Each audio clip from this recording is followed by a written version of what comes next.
When you were my age, what kind of things were you thinking about in terms of career choices?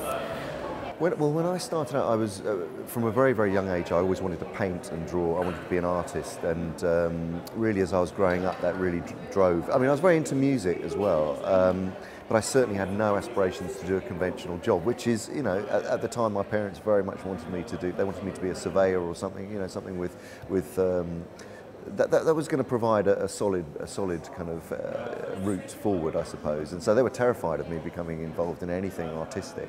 And I remember very much when I went to university to study visual arts, and it was while I was there that I realised actually that there was a very strong theatre studies department, and I got involved with them designing sets and props, and then posters and all sorts of things for them, and then eventually I started acting.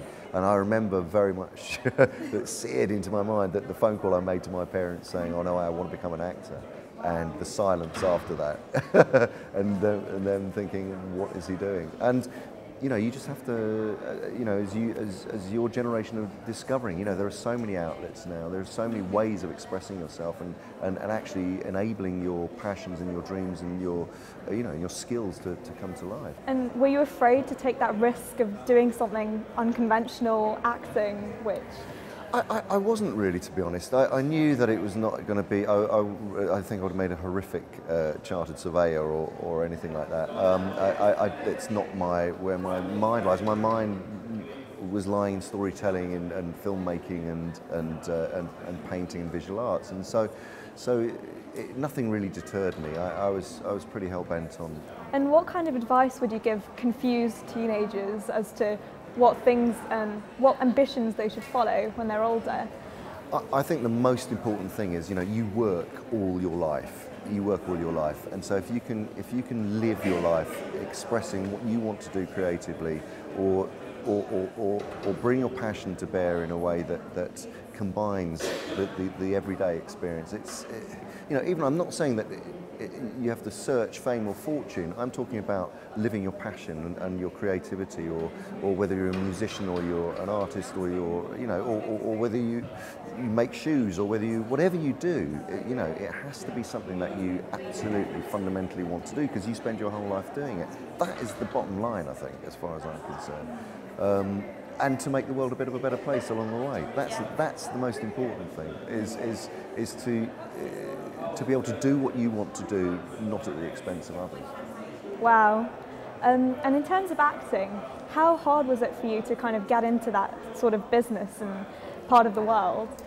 Well, I was very lucky in the sense that when I was at university, we had a lot of links with a local theatre, the Duke's Playhouse in Lancaster, and at that time you weren't able to professionally work as an actor unless you had an equity card, unless you were part of the Actors Union, and they were very few and far between. And in fact, most theatres only had 2 every year to give out.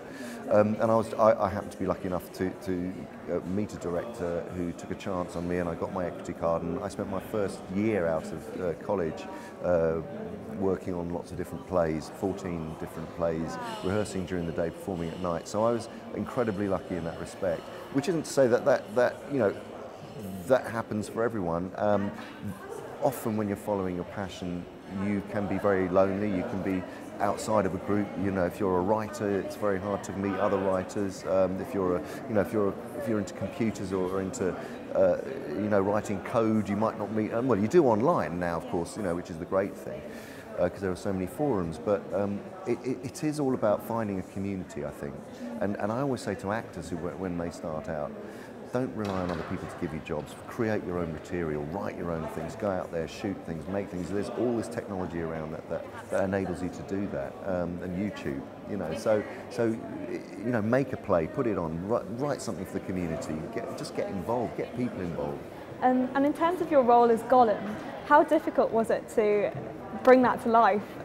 It's a very difficult character when you look at it on film and thinking, gosh, I would never be able to act like that. So was it difficult for you? Well, you know, the strange thing about Gollum is that it's a fantastic marriage of very of embodying a character and playing a role as you would as an actor playing any character. You think of the psychology of the part, the emotional content, the physicality, and you do all that work. And then, but then in this case, instead of working with a team of makeup artists who are going to apply a layer of latex and foam and prosthetics, what you're actually doing is you're working with a team of digital makeup artists who after the fact are going to take your performance and translate it into a digital avatar. So it's a very it's a thrilling way of working, and at the time, of course, it was groundbreaking stuff. It hadn't really been done before, and I think because Peter Jackson as a director was willing to take that risk, I jumped on board with him, and as an actor, really, it was a long process. Those films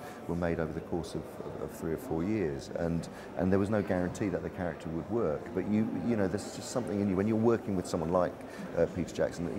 He's such an inspiring human being, and a great, just a great leader and a great risk taker that he inspired me to take that chance.